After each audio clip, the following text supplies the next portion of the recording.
Russia survives on death. That's not a metaphor, it's the system. Every war, every purge, every lost generation. Russia doesn't mourn its dead, it glorifies them. And now, that ancient instinct is being pushed to its breaking point. Thousands of soldiers are dying in Ukraine, and no one dares ask why. Mothers are told to be proud. Children are taught to sacrifice. Entire towns are vanishing from the map, and the government calls it patriotism.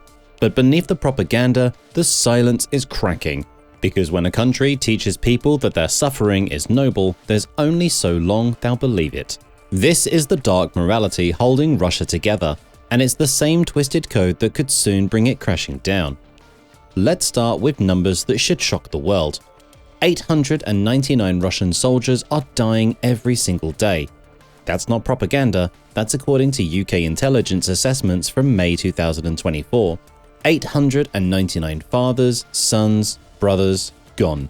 Every single day. That's more than a full commercial airliner crashing daily with no survivors.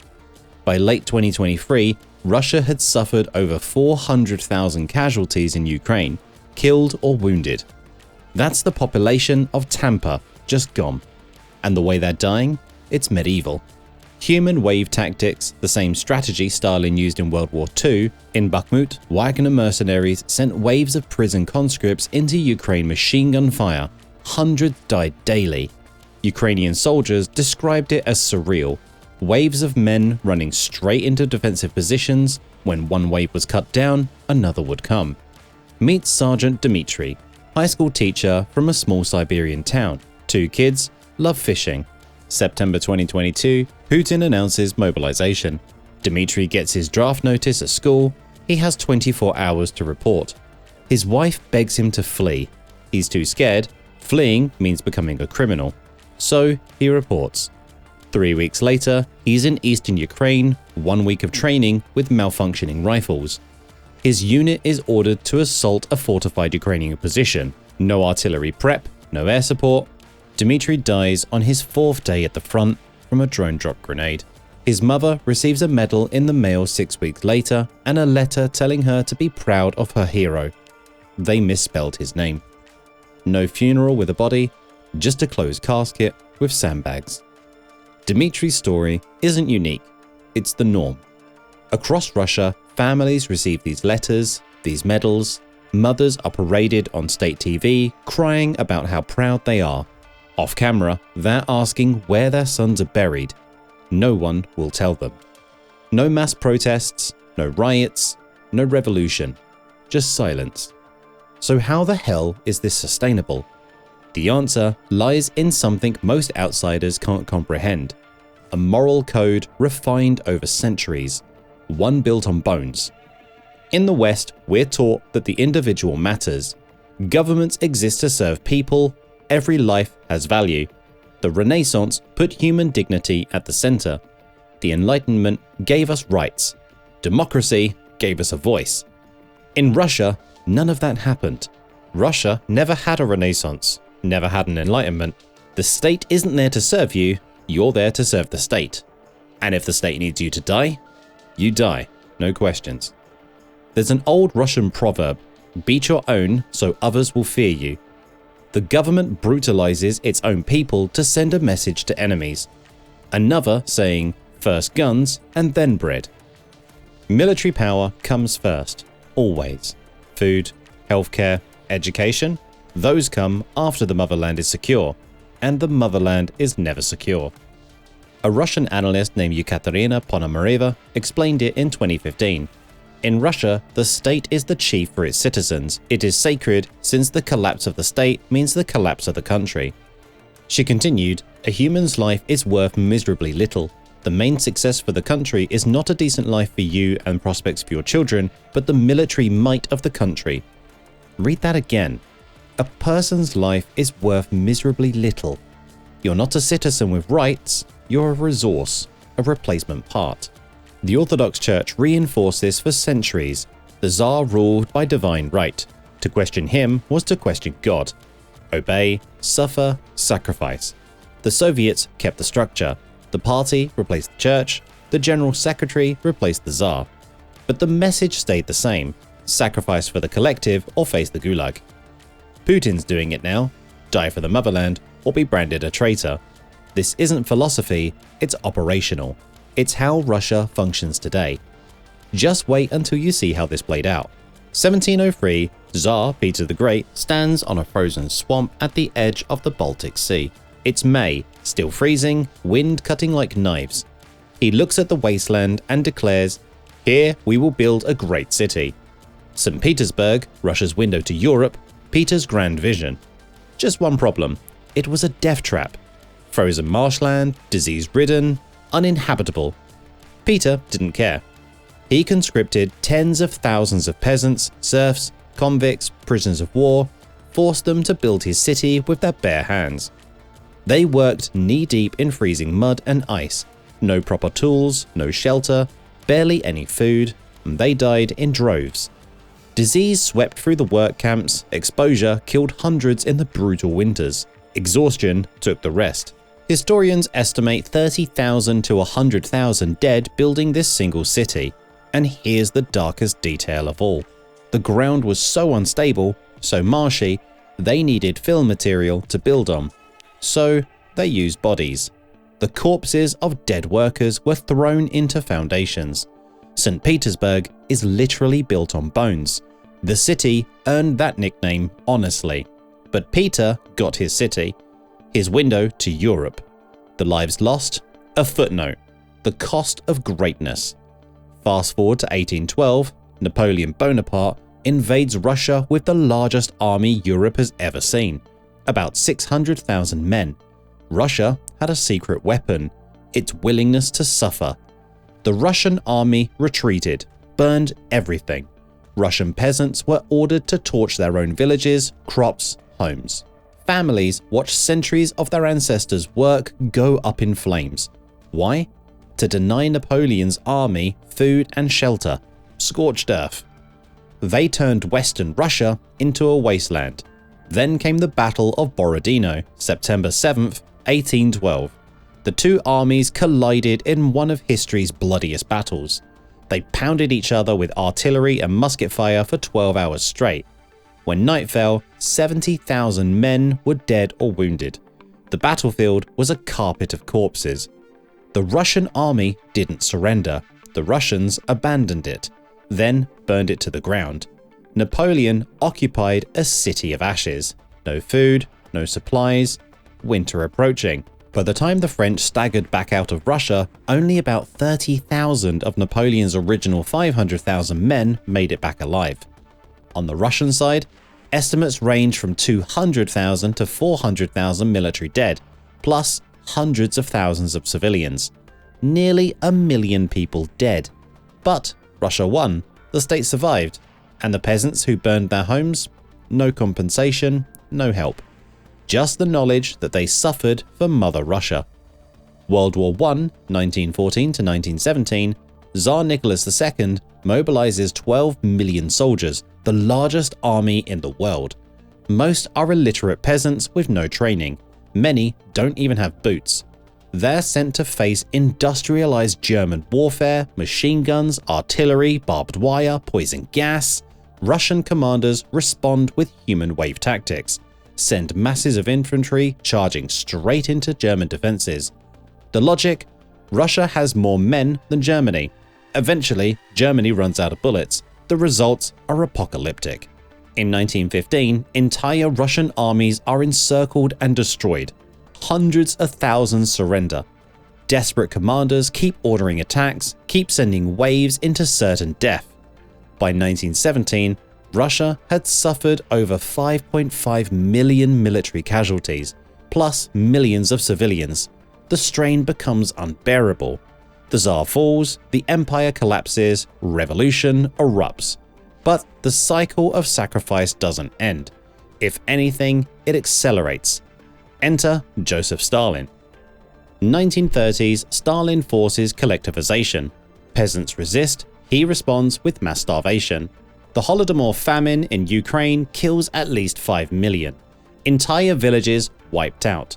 This wasn't an accident, this was policy. Stalin confiscated grain while people starved. Then the Great Purge, 1936 to 1938. Show trials, mass executions, the Gulag swallowing millions. Party members, military officers, intellectuals, ordinary citizens, most were innocent, but it didn't matter. Between 1930 and 1950, Stalin's regime killed an estimated 20 million Soviet citizens through executions, through gulags, and through man-made famines. And yet, the Soviet Union grew stronger, industrialized, became a superpower, because the sacrifices kept coming, and you still haven't heard the worst part. World War II, June 1941, Hitler invades. Operation Barbarossa, the largest military invasion in human history. Stalin issues Order No. 227, not one step back. Retreat is treason. Soldiers who fall back are shot by their own blocking detachments. At Kiev, over 600,000 Soviet soldiers captured in a single encirclement. The siege of Leningrad lasts 872 days. 1 million citizens starve rather than surrender. Stalin creates penal battalions. Convicts and political prisoners are sent on suicide missions, clearing minefields by walking across them. Human minesweepers. The Battle of Stalingrad turns into a months-long meat grinder. Over 1 million Soviet casualties in that single city. But they won. By May 1945, the Soviet flag flies over Berlin. Nazi Germany is destroyed. But the cost? 27 million Soviet dead. Some historians say 40 million. For every American killed fighting Germany, the Soviet Union lost 80 people. Entire generations wiped out, whole villages had no men left. One grandmother, Katerina, lost her husband at Stalingrad, a tank driver, burned alive. Her 2 sons were arrested in the purges before the war, sent to gulags, and she never saw them again. After the war, authorities told her to be proud, that their sacrifices saved the motherland. No grave, no closure, just a medal and orders to move on. After the war, veterans returned to poverty. Some POWs were even accused of treason for the crime of having surrendered and sent to labor camps. The state had won, that's all that mattered. Every single time, the same formula. Throw bodies at the problem, sacrifice millions if you have to. And every single time, it worked. Russia survived, the state endured. Until now. Because Putin's making the same bet in Ukraine. And this time, the math isn't adding up. Vladimir Putin came to power in 1999 with a simple promise: restore Russia's greatness. He called the Soviet collapse the greatest geopolitical catastrophe of the 20th century. The loss of empire was the catastrophe in Putin's mind. He revived Soviet symbols, glorified the Great Patriotic War. Even Stalin got rehabilitated, his crimes downplayed, his strength celebrated. The message: Russia is a nation that endures suffering and emerges victorious. The West with its human rights and democracy, weak, degenerate. Russia with its willingness to suffer, strong, eternal. February 2022, Putin invades Ukraine, full-scale invasion. He expected it to be over in days. Ukrainian government would flee. He was catastrophically wrong. Ukraine fought back fiercely, and Putin's military started falling apart. But the tactics, straight from Stalin's playbook. Massive artillery barrages leveling cities, and when that didn't work, human wave assaults. At Bakhmut, Wagner became the purest distillation of this approach. Wagner recruited tens of thousands of convicts from Russian prisons. The deal: fight for 6 months in Ukraine and you're free. Refuse, rot in prison. The men got minimal training and were sent to the front. At Bakhmut, a city with little strategic value, Wagner sent wave after wave into Ukrainian positions. They were cut down by the hundreds daily. Ukrainian defenders described it as surreal, like a zombie movie. One Ukrainian soldier said, "They just keep coming. We run out of ammunition killing them. They don't care." Wagner ground up thousands of lives for a single ruined city. By autumn 2023, UK intelligence estimated 460,000 total Russian casualties. more than the Soviet Union lost in 9 years in Afghanistan in less than 2 years. One British official said Russia's approach represents a grotesque disregard for the lives of its own soldiers, but Russian society just accepted it. September 2022, Putin announces mobilization. 300,000 men ordered to report. Small protests crushed within hours. Thousands arrested. Meet Alexei, math teacher, mid-30s, wife and 2 kids. Gets his mobilization notice delivered to his school. His wife begs him to run. Alexei is more terrified of becoming a fugitive, so he reports. 3 weeks of chaotic training, then straight to the front. Killed in his first week. Artillery strike. Body never recovered. His wife is told he's a hero, gets a small pension, barely enough to feed the kids. State TV shows up, camera rolling, and they ask if she's proud. What can she say? She says yes. Off camera, she's falling apart. This is happening across Russia, thousands of stories. Then June 2023, Prigozhin snapped. He's been feuding with Russia's defense ministry, accusing them of using his men as cannon fodder. Wagner siege Rostov-on-Don, shot down Russian helicopters. An armored convoy rolled towards Moscow. For 48 hours, the world watched in shock. Parts of the military stood aside. Some locals cheered. It looked like a coup. Putin cut a deal. Prigozhin stepped down. 2 months later, Prigozhin's plane mysteriously exploded mid-flight. But the mutiny revealed something. Loyalty in Russia is transactional. When the center looks weak, people hedge their bets. Still, no mass uprising, no revolution, just silence. Why? The answer is generations of conditioning. In Russia, suffering is sanctified, sacrifice is holy. The Orthodox Church preached martyrdom for centuries. Suffering brings you closer to God. The Tsars weaponized it, the Soviets weaponized it, Putin's weaponizing it now. From childhood, Russians are taught their nation is always under siege. The Mongols invaded, Napoleon invaded, Hitler invaded, now NATO is encircling us. The message, only a strong state can protect you. Only sacrifice ensures survival. Personal freedom? Dangerous. Look at the chaos of the 1990s after the Soviet collapse. Better to have order even if it costs freedom. This conditioning runs deep, multi-generational. Your grandmother survived Stalin by staying silent. Your grandfather survived World War II by never questioning. They taught your parents, keep your head down, trust no one, and your parents taught you. Fear plays a massive role. In Putin's Russia, dissent is criminalized, calling the war a war, 15 years in prison. Criticizing the military, prison. Protesting, often followed by conscription as punishment. So people stay silent, they double think, support everything in public, keep doubts private, because anyone could be an informant. This creates atomization, everyone fends for themselves, zero trust. Social trust in Russia is among the lowest in the world. You can't organize a revolution when no one trusts anyone. Then there's 24/7 propaganda. State TV tells them Ukraine is run by Nazis. NATO is preparing to invade. Russian soldiers aren't dying for conquest, they're defending the motherland. Many genuinely believe this, and those who don't, many have left.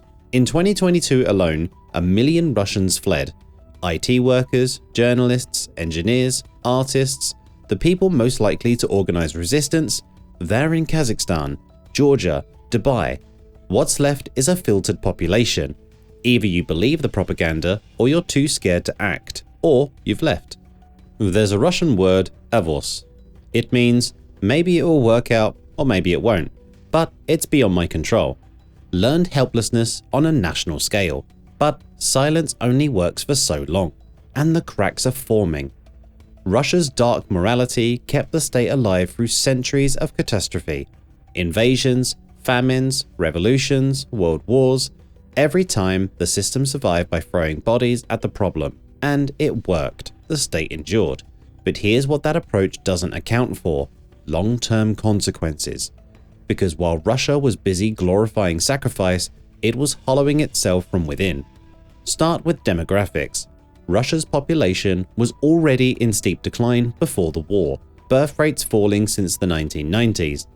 Life expectancy for men, 68 years, comparable to some developing nations. Why? Alcoholism, poor healthcare, a culture that doesn't prioritize individual well-being. Then came Ukraine. Hundreds of thousands of young men killed or wounded, the most fertile generation. These aren't just soldiers, they're potential fathers, workers, taxpayers, and they're gone. Add the brain drain, over 1 million fled in 2022 alone, mostly young, educated professionals. IT workers building Russia's tech sector in Georgia now, journalists in exile, scientists working in Western universities. That's not coming back. Russia's population could lose 10 to 15 million by 2050. Catastrophic for any economy. You can't build a superpower with a shrinking, aging population. Then the economy. On the surface, the Kremlin claims everything is fine. Underneath, rotting foundations. Western sanctions cut Russia off from critical technologies. No more advanced semiconductors, no aerospace components. Industries that depend on Western parts are scrambling or shutting down. Russia's car production collapsed. Airlines cannibalize planes for parts. The oil and gas sector, Russia's economic backbone, is under immense pressure. Europe pivoted away from Russian energy, new pipelines to China and India can't make up for the difference. And war spending is eating the budget alive. Defense spending has skyrocketed. Infrastructure crumbles. Healthcare and education get scraps. Russian hospitals lack basic supplies and schools are falling apart. But state TV shows shiny new tanks and missiles, guns before bread, always. The corruption makes it worse. Oligarchs have siphoned billions, money that should have gone to modernization. It's in offshore accounts instead, or tied up in London real estate. And here's where the hypocrisy gets glaring. Putin sends hundreds of thousands of working-class men to die in Ukraine, but the elite, the children of oligarchs and high-ranking officials, they're not on the front lines. They're in Dubai, in Switzerland, in private schools in the West, posting Instagram photos from luxury resorts while conscripts die in trenches. Russians notice this. They may not say it out loud, but they notice. When the powerful don't sacrifice while demanding sacrifice from everyone else, resentment builds. Quietly, slowly, but it builds. Then there's the military itself. Ukraine was supposed to prove Russia's power, to show the world the bear still had claws. Instead, it exposed rot at every level. Tanks breaking down because of poor maintenance, artillery shells that don't explode, communication systems that don't work. Corruption had hollowed out the defense budget, generals pocketing money meant for training and equipment. Conscripts arrived at the front with gear from the 1970s. Some didn't even have proper boots, and the tactics, brutal, stupid, and wasteful. Commanders sending men on suicide missions because they have no better ideas. Ukrainian defenders describe Russian assaults as chaotic, poorly coordinated, relying purely on overwhelming numbers, which works until the numbers run out. Reports abound of low morale, conscripts fleeing, units refusing orders, soldiers posting videos online complaining they're treated as meat by their commanders. This isn't a proud, disciplined force, this is a demoralized army held together by fear. Prigozhin's mutiny revealed something crucial. Loyalty in this system is transactional. People follow Putin because he's strong, because he controls resources, not because they love him, not because they believe in his mission. When Prigozhin marched on Moscow, parts of the military just stood aside, waited to see who'd win. That should terrify the Kremlin. It means the moment Putin looks weak, truly weak, the system could fragment. Regions could try to break away. Oligarchs could turn on each other. Russia's held together by fear and Putin's personal authority. When that cracks, chaos follows. Here's the paradox. Russia's capacity to endure suffering is also its fatal weakness. That same capacity destroyed trust, obliterated social cohesion, drove away talent. It allowed corruption to flourish unchecked, created a military that's more facade than force, A society that devalues individual life can't compete in the modern world. You can't innovate when dissent is punished. You can't build an economy when talent flees. Russia is a nation built on bones, and it's running out of bodies to throw into the grinder. Every day the war drags on, the foundations crack a little more. The demographic decline accelerates, the economic strains, the resentment builds, and when it falls, it's going to be catastrophic. The dark morality that saved Russia 100 times is about to kill it. This isn't about NATO defeating Russia or sanctions crushing the economy. This is about a system consuming itself. Russia's fall will be self-inflicted. The rot is internal. A government that treats people as fuel for the state can't survive forever. Eventually, you run out of fuel. The question isn't if Russia breaks, it's when, and how violently. History suggests it'll be sudden, just like 1917 when the Tsar fell centuries of seeming invincible. Just like 1991 when the Soviet Union dissolved almost peacefully because no one believed anymore. Years of silent suffering, then a collapse so fast it shook the world. Because systems built on fear inspire resentment, not loyalty. And when fear breaks, the resentment explodes. Russia's strength, its capacity for suffering, has been its defining feature for centuries, but it's also the anchor dragging it into the abyss. Every generation has paid in blood for the state's survival, but there's a limit, and even Russia has a limit. The bodies are piling up in Ukraine, the silence is cracking at home. The demographic collapse is accelerating, and the breaking point? It's closer than anyone thinks. A nation that glorifies death will be buried under the weight of its own sacrifice.